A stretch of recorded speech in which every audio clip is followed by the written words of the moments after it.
Thank you and namaste. As always, I have to thank Nagesh for setting up my session. And for those of you who missed his question that he asked, I will translate it for you. He said to the panel members, "You're all good guys, you understand things very well, but how do you influence, train, and fix this scoundrel called the CEO?" Popular culture also calls all shopkeepers scoundrels. Yet, people from my people's office at Reliance Retail say there is something that we practice in business seems to tick good boxes on diversity, equality, inclusion. I will tell you how we work. I will tell you how we compete. I will tell you how we save cost and profit. Somewhere along the way, you are all smart people. Please decide if my CHROs say these good things about us. So we are in retail. In talent sourcing, workforce sourcing, our competitive advantage is we offer organized sector employment embedded in communities. Factories are placed in industrial estates. Offices are placed in office clusters. Stores are placed in neighborhoods. So we offer low commute, in neighborhood, organized sector, branded, corporate employment in the most formal way. I call it a competitive advantage because if you are staying in Nalasopara, if you are staying in Palghar, and if you are a woman, then working in any formal sector means at least 2 hours of commute in the day, probably working in back office somewhere, probably working in factory line somewhere, where working conditions and things that surround you are very different from the way we make people work. Therefore, it's not surprising that in our stores, which are embedded in communities, we naturally have 40% participation of women as associates. It is a competitive advantage because a large number of those people are not employable by the formal sector that I just described to you.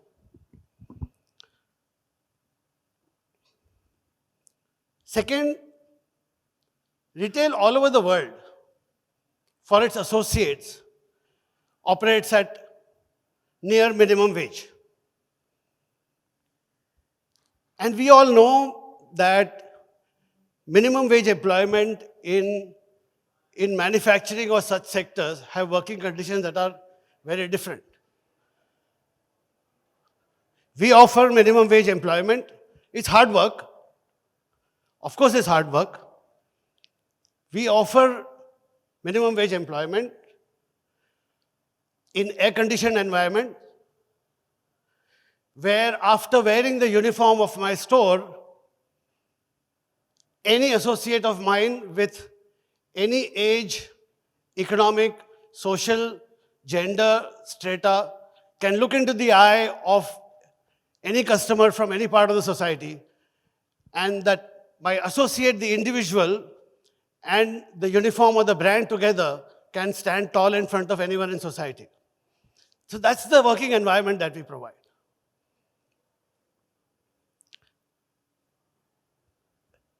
Therefore, people like working with us. Women and other people, and it was mentioned earlier, come to us and say, "Can we work part-time?" And we say, "It's fine." These are also people who are again unemployable in the formal sector, given the other costs of commute, etc., that are involved. Students are able to work and support their studies.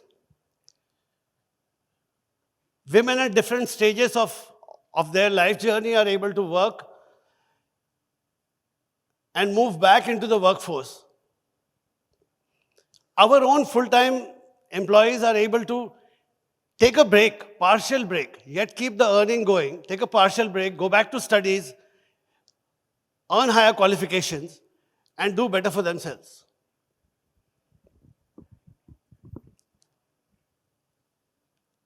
People with different abilities.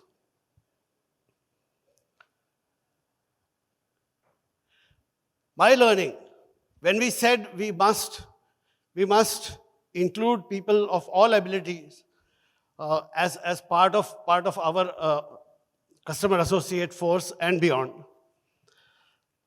the natural response on part of my operating team was that we will give them simpler back office work. Fortunately for me, I had Sean Gray, who came from Walmart and American background, as the head of operations. And Sean said, irrespective of ability, if I am employing an associate, he or she has to face my customer. Difficulties, we will learn how to manage the difficulties. But we will not hide them away. And thanks to that, we learned our way to make sure that people with all kinds of ability challenge are in our customer-facing jobs. Two things happened. Those as a collective, and we do about 1,000 plus associates with different ability challenges. Those are our most diligent and highest productivity people. Lowest attrition. That everybody expected. There are two other things that happened that we were not ready for, and I'm grateful for.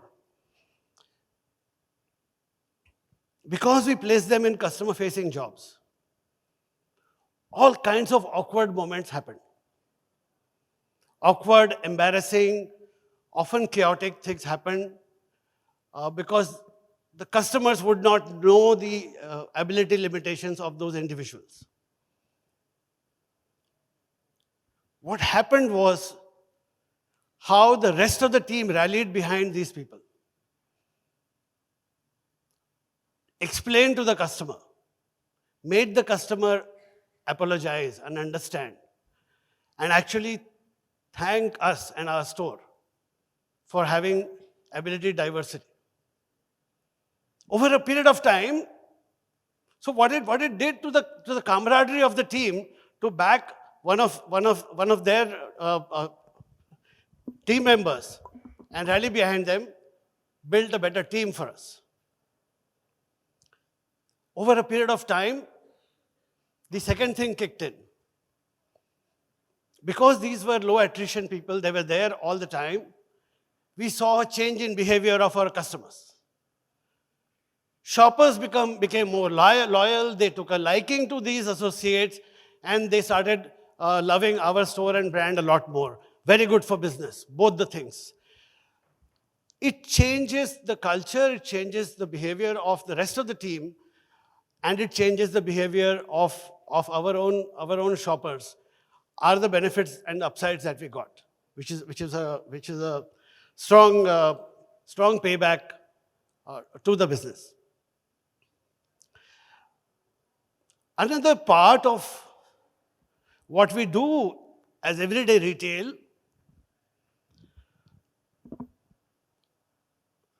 was brought to light by the mother of one of our associates. And then we went and checked, and we did that this happened at scale. The mother one day came and said to our store manager, I want to talk to you and thank you. So it's fine. So that discussion happened. They said, I want to thank you for what you are doing to my daughter. And the mother's fuller explanation was, you're training her to be polite. You're training her to use good language. You're training her to be assertive and confident, yet not lose her cool. She's taking all this back home. This girl's brother drives an auto, and her father works in a factory. You know the language they bring home. And she has a younger brother going to school. He said, because of what you do in your stores, this growing up girl of mine who works as associate in your store has stopped all bad language, all foul behavior in our home. And she's teaching her younger brother to be assertive and polite. She said, you give her salary, you train her, but you've changed my home. I just wanted you to know, and I wanted to thank you for this. So these are ripples of goodness that get created because you are a retailer, you are in a customer facing job, and you provide better working conditions, pay parity, etc. To me, it's a given. When you are a corporate like ours, all that is a given. What we don't do very well, and therefore that requires intervention and we work on, is to handhold the journey of especially our women associates up the ladder to seniority. We have told ourselves that equal opportunity, meritorious conduct is not good enough, because we have to acknowledge the extra expectation and extra burden that society puts on our women team members. We need to have practices that compensate for that in a good way. So we run special programs that handhold these women, and we ensure that everything else being equal, women are promoted more. It has a cost, and let me tell you that as well. But it's a cost that we have learned to take on our chin. And these are simple people. These are people from simple backgrounds, small towns, etc. There are cases where a woman becomes a market manager, cluster manager, or a woman becomes a store manager. Some of our men colleagues don't want to work for her. They ask for a transfer. And they think it's perfectly normal for them to ask. We acknowledge that and say, none of such requests are granted. The cost is we lose such people, and it's fine. These are trained, good, hardworking men associates, but the purpose that we have of promoting women up the ladder, they are socially not ready for that purpose, and therefore we have learned to take that cost in our stride, because we believe 10 such stories will make 1,000 men associates introspect and come across the line of accepting gender-neutral superiors. But I think the fact that we are intervening, we are playing our bias, and we are taking the cost of bias that society puts on us and our business is helping us. Actively, every part of the business is one of the KRAs for us, not the CHROs, not the people's office people, but for people running operations or a region, is how many women store managers they have and how many of them have been moved to beyond the store manager level. That's our thinking. It gels in to what our business is. It reduces attrition for us. It increases productivity for us. And that's why we do such things. Some wise people from People's Office function tell us that that is a good ground for being called a diversity, equality, and inclusion-friendly business. So be it. I'm happy to be a shopkeeper and a supermarket wala. Thank you.